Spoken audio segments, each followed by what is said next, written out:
جی جناب، تو یہ تو سچویشن تھی جو آپ نے دیکھ لی. اب ذرا جی کمال، اور جو اکانومی کی سچویشن سے آپ لوگ کیسے واقف نہیں ہیں؟ آپ کو پتہ ہے ڈالر ویسے انٹر بینک میں اس کا ریٹ اور ہے اور اوپن مارکیٹ میں اس کا اور اس کے اندر دستیابی بھی نہ ہونے کے برابر ہے. یعنی کہ ملتا ہے تو وہ بھی ایسے ملتا ہے کہ جیسے کوئی بہت ہی کوئی تبرک ہے.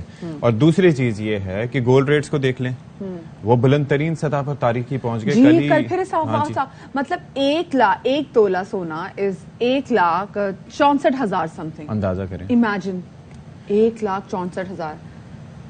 میں تو حیران پریشان ہوتا ہوں.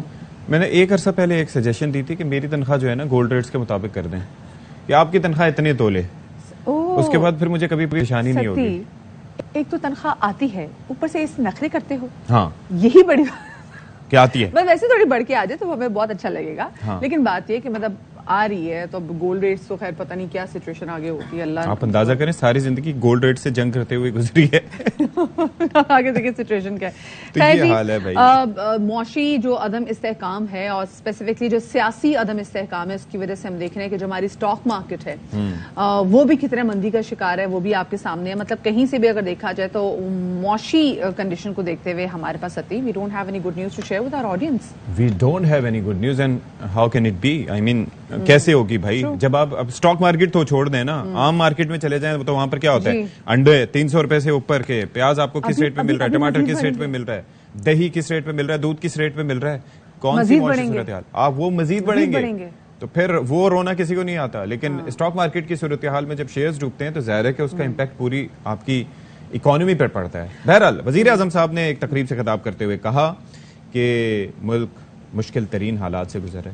یہ ہم نے پہلی بار نہیں سنا. یہ ہر وزیر اعظم کہتے ہیں. ویسے ڈالر کی گندم امپورٹ کرنی پڑ رہی ہے، فرٹیلائزر امپورٹ کرنا پڑ رہا ہے. اگر آپ کو دل کھول کے بیان کروں تو آپ کے رونگٹے کھڑے ہو جائیں گے کس مشکل ترین حالات سے پاکستان گزر رہا ہے. لیکن ہمیں ہمت نہیں ہاری. تعمیر اور ترقی وہ عمل سے ہوتی ہے، مسلسل عمل سے، نعروں سے اور دھرنوں سے نہیں ہوتی. جب تک کہ ملک کے اندر پولیٹیکل سٹیبلٹی نہیں آئے گی، ترقی آگے نہیں ہوگی. ہم سب کو اکٹھا ہونا ہوگا، اپنے اختلافات سے بالاتر ہو کر ہمیں پاکستان کی خدمت کرنی ہوگی کہ یہی وہ واحد طریقہ ہے پاکستان کو مشکلات سے نکالنے کا اور اس کشکول کو توڑنے کا.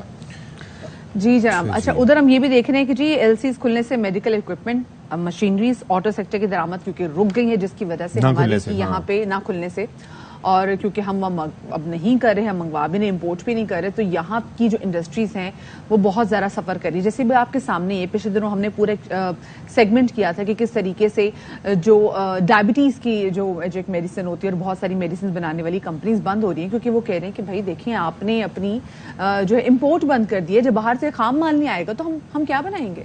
بالکل جی. آپ اندازہ کریں اس کی وجہ سے کتنی 18 کمپنیز بند ہوئی تھی. بہرحال اور ظاہر ہے کہ دفاعی ضروریات پر بھی اب یہ اثر انداز ہونا شروع ہو گئے ہیں اور اس کے لیے دفاعی درآمدات کی ایل سیز کے لیے اجازت لازمی قرار دے دیے. اچھا حماد اظہر صاحب کا موقف اس پہ سامنے آیا ہے کہ ملک دیوالیہ پن کی ایک قسم پوری کر چکا ہے، اب دوسری قسم پوری ہو جائے گی اگر ایسا ہی سلسلہ چلتا رہا. صنعتوں کو خام مال منگوانے کے لیے ڈالر نہیں دیے جا رہے. آپ اندازہ کیجئے. کہتے تھے جی یہ معیشت ڈوب رہی ہے کیونکہ عمران خان فیول پہ سبسڈی دے گیا.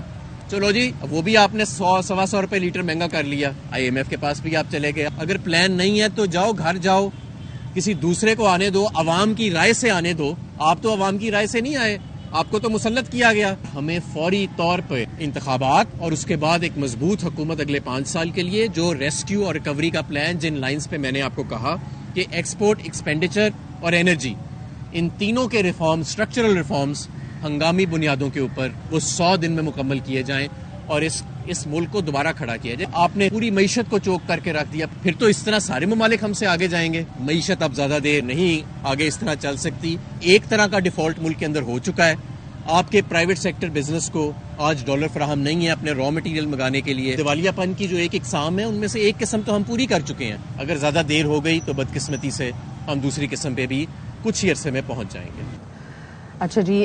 حماد اظہر صاحب تو کہہ رہے ہیں کہ ایک طریقے سے ملک کا دیوالیہ ہو گیا، لیکن سچویشن کیا ہے آگے تو ہم جا کے اسپیسیفکلی بات بھی کریں گے.